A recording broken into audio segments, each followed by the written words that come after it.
الحمدللہ البشرا welfare and educational trust معزز قارئین کی خدمت میں پیش کر رہا ہے شیخ الحدیث حضرت مولانا محمد زکریہ کاندھلوی رحمہ اللہ کی مایہ ناز تصنیف فضائل نماز۔ یہ عظیم رسالہ نماز کے بے شمار فضائل اور ترک نماز پر سخت وعیدوں کو نہایت مؤثر انداز میں بیان کرتا ہے۔ کتاب 3 ابواب پر مشتمل ہے۔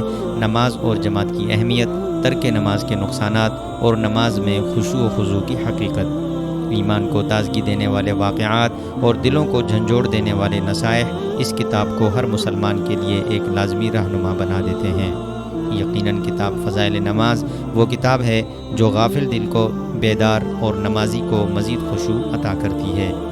مزید معلومات کے لیے ہماری ویب سائٹ ضرور ملاحظہ فرمائیں www.albusra.org.pk